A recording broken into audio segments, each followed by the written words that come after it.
Tonight, more loud voices emerge, piling pressure on John Mahama to pick their preferred person for the vacant running mate position, as traditional rulers and internal party lobbyists queue to make their requests. It is sufficient to believe that the selection of a running mate from the Volta region, a man who has paid his dues to the root, stem, and branch of the NDC. Any Ankafama Amakufibua. No, so my vice president. And the answer,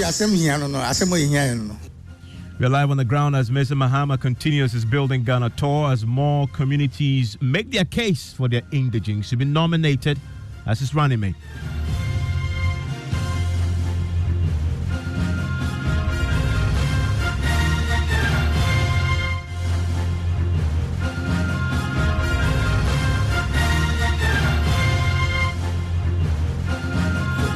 Is Top Story with Evans Mensah.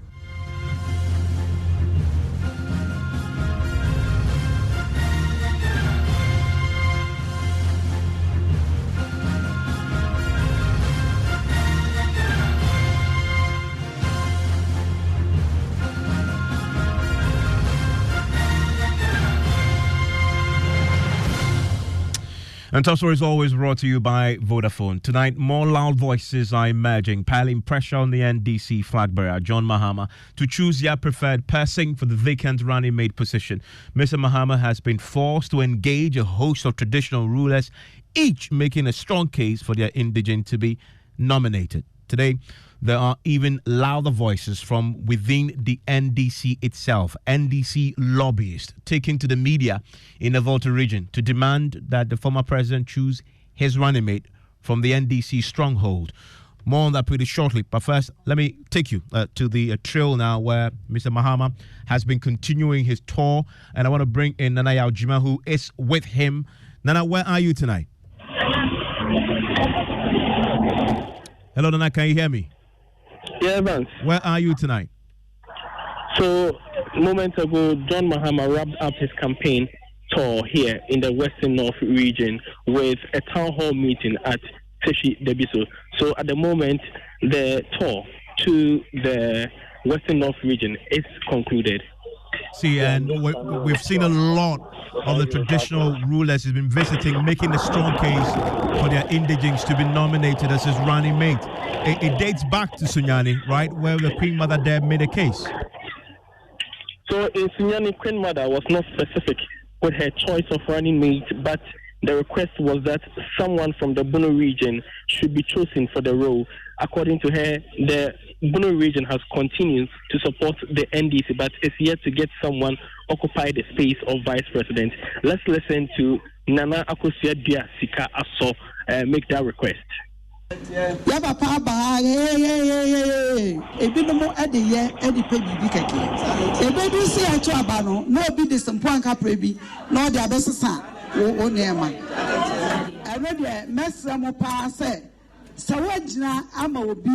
Now, person Odinkunim, now was it no year, dear. I was at Odo Nessie from no Jina Babia, Ujina. My enfa and movie Emedada, Nanyamijin and the Chi Ejinapa. Traditional Council Ejin and the Church Jinapa. Yenimisa Empire, a Babo Hano, a Bequech. Na Adeba Qua, Mestre Basso Nese. Nirifia. The chairman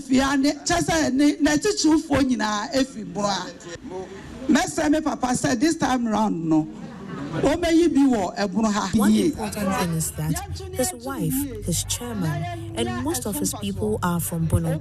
So let's support him. We also urge him to choose his running mate from Bono.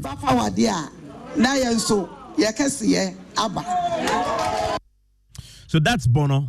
And then yesterday in Seshirioso, there was another request placed before him.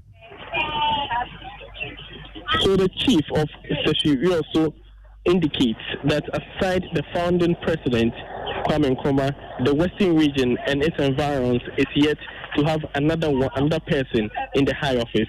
So according to him, Emmanuel Amakufibua is best fit to represent the interest of the Western region and also the Western North region. Mind you, his candidate, that's Mr.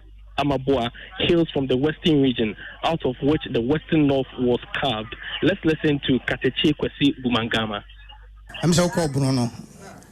Sunyane, or him might be bizarre, or he might be can send it to Wasum. Says a would you so vice in India, and then Kabeyi will be fibron. When you went to the Bono region, they told you that if you are looking for a vice president, consider someone from there. And the answer I catch Jose. If you may come Kuma dear Kumia, I'll come and Kuma few Western regional. Yenya will be Asada. We are making a similar appeal for the Western region. Nobody has been vice president from this place since independence. So please consider Amakofi-Boa. And the answer I send here, no, I send here. So born him at choosing the candidate there. And the answer all Western and Western of no. The answer you bet you see a candidate. Now your candidate, you know, and the Amakofi-Boa. And it appears it's almost like a competition. Yes, so the Bono region, the Queen Mother make the request. Okay, so we also have a request before you. What has been Mr. Mahama's response?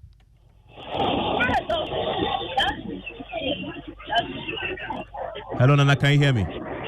Yeah, Evans. How's the former president been responding to this? So according to the former president and the flag bearer of the National Democratic Congress, the NDC constitution outlines how the choice should be made. That is, the constitution states that the flag bearer should consult functional executives and council of elders to come to a conclusion on the choice that should be made. So he urged the traditional authority to continue praying for the person that they wish that the NDC should choose as a running mate of the party, and he urged calm among the rank and file of the party. Na neka ho MC region bia mekobia obia wo the candidate and so beka say ye bompai beka wo bono say ekwan a ye de eyi running mate no ya throw a constitution mo. And also, it seems that in every region I go, they propose a candidate that they want. But I would say, let's pray. I mentioned in the Bono region that there are constitutional rules governing how to select a candidate. Nanya menkwa na me use any pano. Ya me functional executive committee and the council of elders and ya di etibum. Na ya share lista and kofa esefata se ye ni perfume. Enti ya share sa list na ne na it is between myself, functional executives, and the council of elders who go through a number of people. Asaju median so afie bay and ebay asaju median ebia nyamia adoma February bosomi and ebay san nipano. Enti oma ompese yi omu nipa bia obia mompai. Say ebeka Makuma, any council of elders Akuma, any functional executive committee for Nina Akuma, any national executive committee for Nina Akuma, na you said Nipano Amamo. And see where the master say, Ina Benyabotre, na Emrenu Druha. Hopefully, the selection process will be done next year in February. So whoever supporting a particular candidate should pray for the person to be selected. I will pray for your patience. We all know that God crowns the king, and the NDC doesn't discriminate. Nipa nyamiaka say nyami na si hene nti nipa nyami be yi na aka me hono ye be edwuma magana fo nyina obi enim say NDC ye nyimo. Well, Nana, he didn't quite say I will do what you ask of me, which is nominate the individual they mentioned, Amakofi-Boa. How did they react to his response to them? So after that, we didn't get opportunity of listening to the traditional authority speak on the what the former president said, but some reaction among the people there is that they are expectant of the flag bearer's choice of running mate, because they believe that whoever is chosen will have a huge impact on the possibility of the former president coming back, staging a comeback to power. Well, then, I thank you very much. And just yesterday, we heard from the national chairman of the party, John Mahama himself, who has been talking about the pressure that others are attempting to pile on John Mahama. He suggests that it is the making of their opponents, possibly in the NPP, and that nobody can succeed in putting pressure on the party to make a hasty decision on the matter. He actually suggests that some of what you've heard is fabricated. I strongly believe, at times I believe that our opponents want to push some artificial controversy within our system, hoping that will be something that we will be divided around and we will be fighting. Okay. But so far they haven't succeeded because our systems for choosing a running mate are never in doubt. And they are there, they have delivered. And so we are relying on that system to deliver. Okay.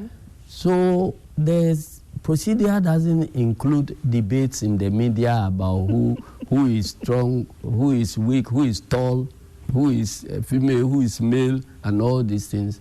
It's just people making noise to satisfy themselves. In fact, when I saw the publication that President Mahama has said he will be choosing a male, and it was a banner headline, and so I said, why? Where did this thing come from? And they say it came from his Bono tour. Okay. When I was sitting by him all along. You didn't hear him say that? No. So I don't know where these fabrications are coming from. Maybe you but can. Just to tell viewers that we have a system of selecting a running. Well, a day after we had this, just today in the Volta region, a pro-youth group, an NDC youth group, the Volta NOT youth groups, they've come together to hold a press conference, and they are asking John Mahama to make a choice from the region. They also have their preferred candidate for that particular position, who they've been lobbying for. They spoke to the press. Mr. Leslie Mensah Tamaklo comes to the leadership desk with a wide span of experience within the corridors of technology, robotics, artificial intelligence, infrastructure, and renewable energy relative to decades of industrial engagement with the World Bank. In attempt to rescue this country, come January 7, 2025, as our campaign tagline suggests, it is necessary, without a second thought, to engage an individual with such rich experiences to team up with the president and the able brains of the NDC to deliver development and progress to our stagnant economy. It is sufficient to believe that the selection of a running mate from the Volta region, a man who has paid his dues to the root, stem, and branch of the NDC will equally be an honor to the fathers and the very soil that birthed the beliefs and ideologies of our great party.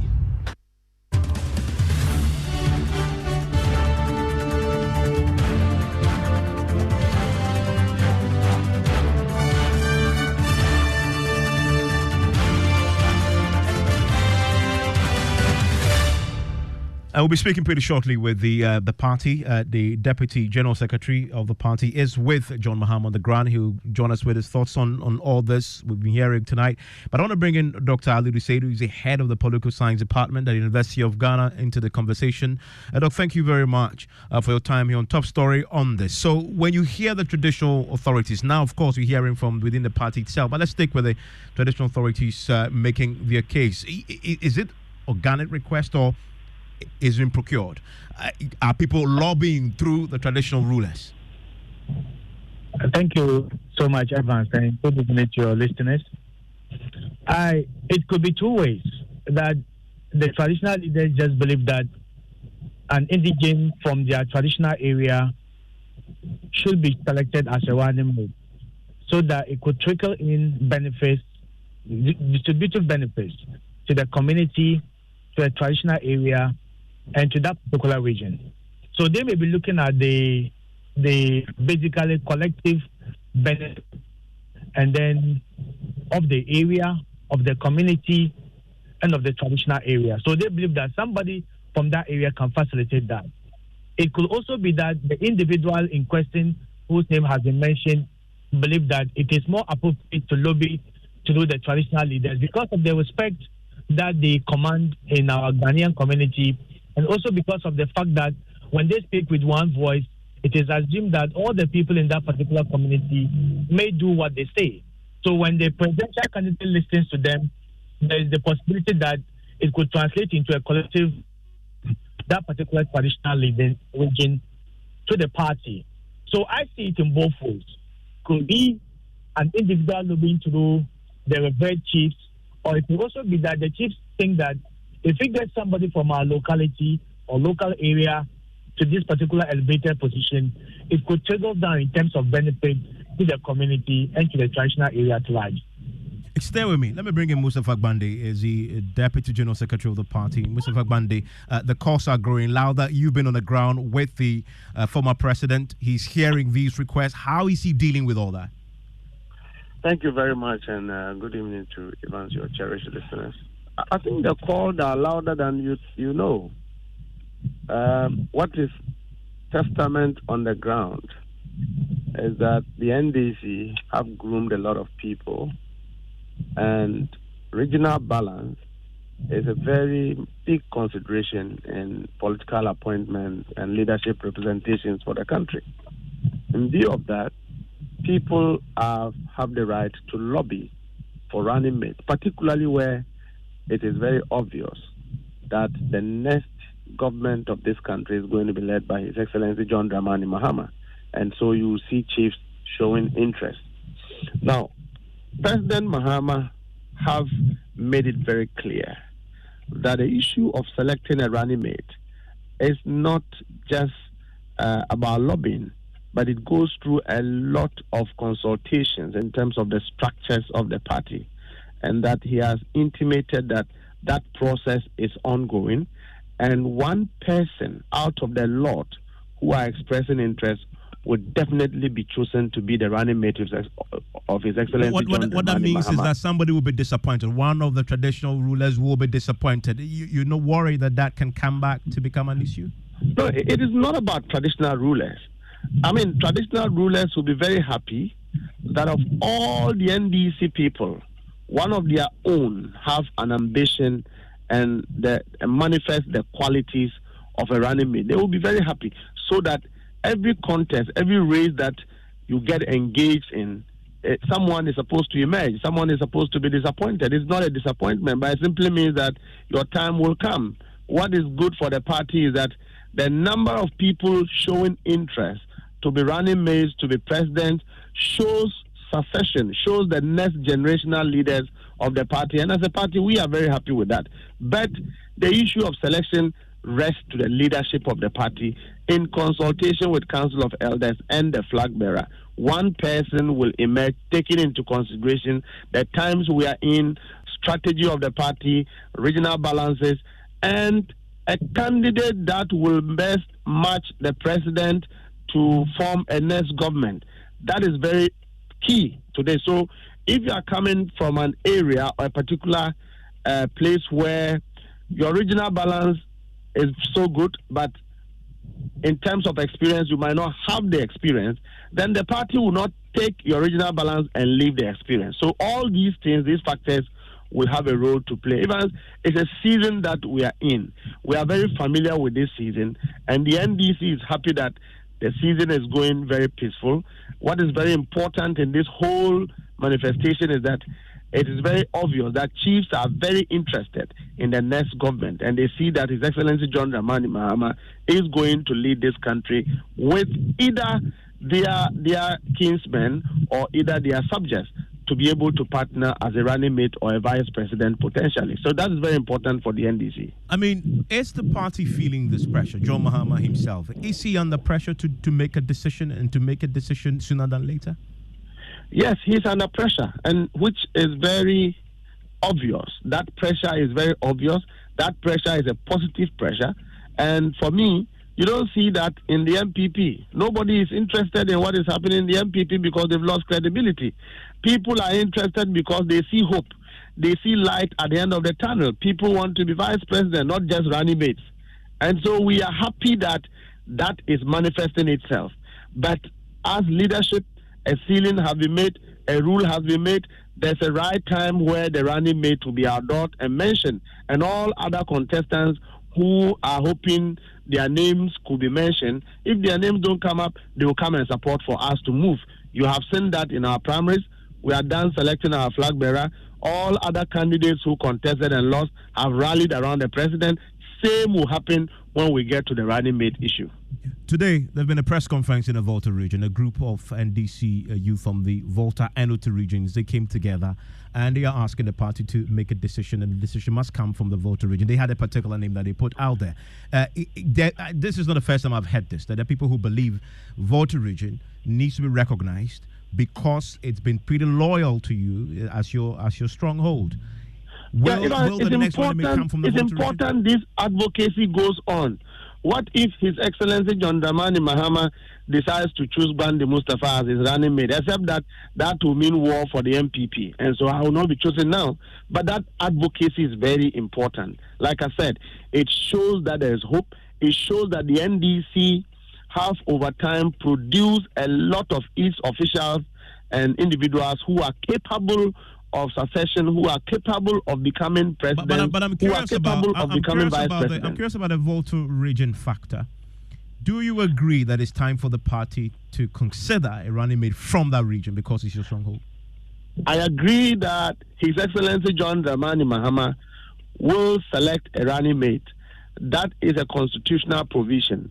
That decision goes through a lot of consultational structures. Council of Elders, Functional Executive Committee of the party are involved. The clergy will be consulted. A lot of interest groups will be consulted. And at the end of the day, a lot of factors will be considered and one choice will be made. And that choice will stand for the NDC and the Volta region, including other regions where advocacy may have come from. And Dr. Lucedo, what do you make of this argument that this running mate must come from the Volta region? Is there merit in this? Do you find merit in that? Yeah. Evans, I think there are a lot of issues that may be considered here. I think first of all, is the Volta region will be presenting that will represent the region. But when we are doing the analysis, we actually look at the role of that candidate, but also the contribution of the region towards NDC victory. With regards to the individual, we are looking at somebody who may have a presidential quality or abilities to govern in the absence of the president. So leadership qualities or presidential qualities is quite essential.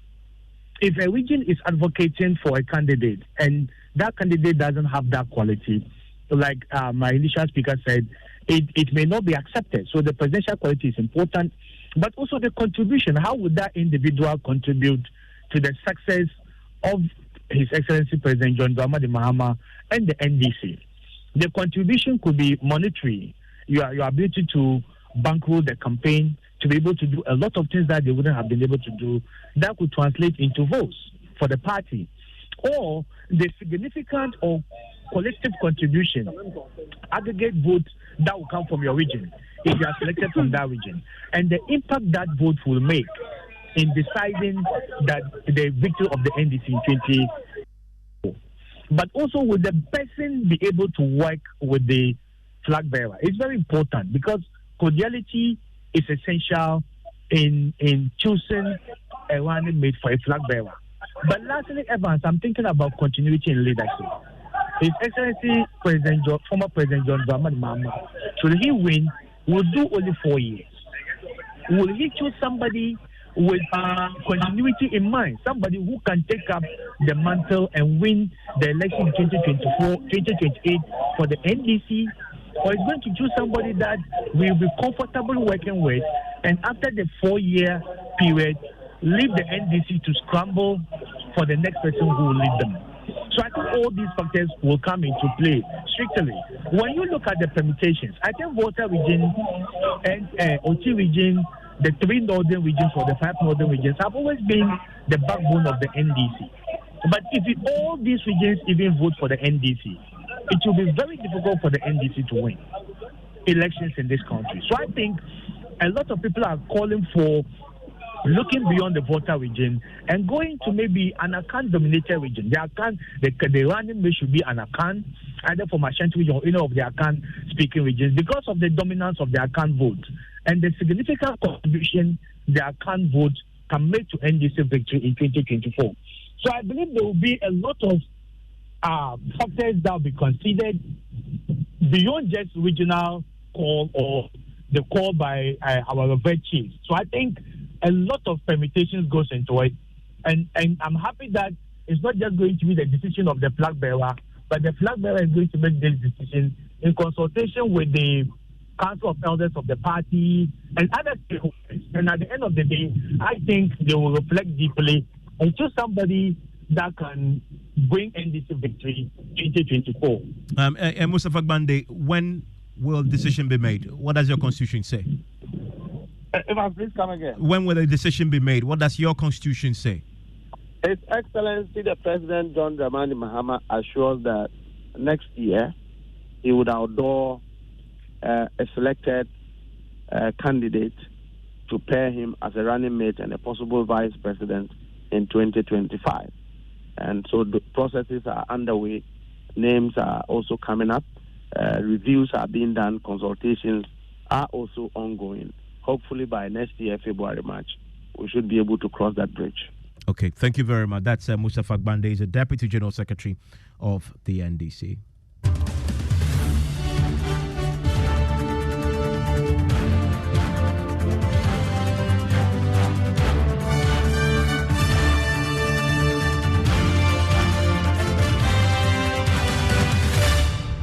And I have some developing story to bring you from the OA transport station here at Aveno, where we're learning of an outbreak, a fire outbreak there. I want to bring in right now my colleague Fosi Nasafo, who is on the ground for us tonight. Fosi, what can you report? Hi, Evans.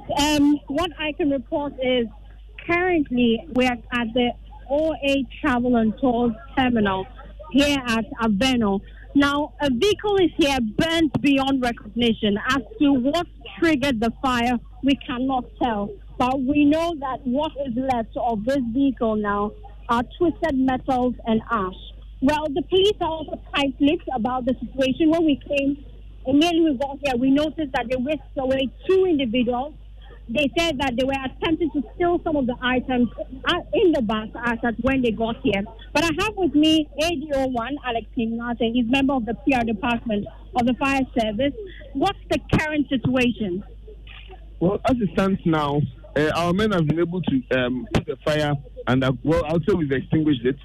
We could have extinguished it.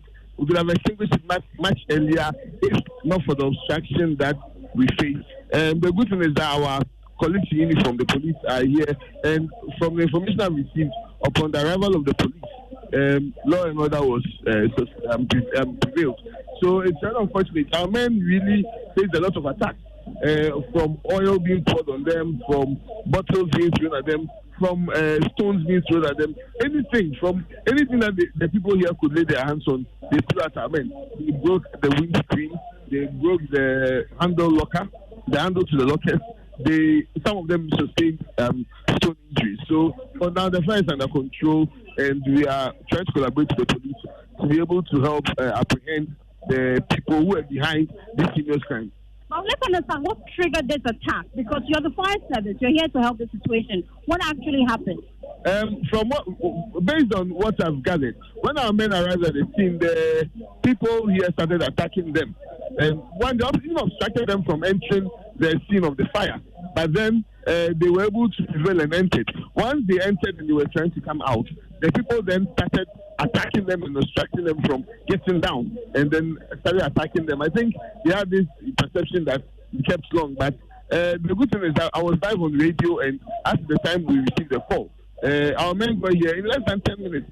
So the unfortunate thing is that as a service, we don't have any device to be able to detect when there's a fire, until we are called in, we won't be able to know that there's fire. So we can never be blamed when things like this happen. Interesting. So the reason why they were so upset when you came here was because of the perception that the fire service arrived late. Well, Evans, that's the current situation here at OA Travel and Tours Terminal at Circle. We'll be engaging managers of the facility shortly to get more information about it. But currently, the fire is under control. We know that some of the individuals here who had their items in the bus were unable to salvage any of them. So they're counting their losses as we speak. we'll try and speak to them in subsequent bulletin. But Evans, over to you. Thank you very much. We'll keep an eye on that developing story there at the OA transport station here at Avena, where there's been a fire outbreak. A particular vehicle has been completely burnt beyond recognition. News Night in a minute.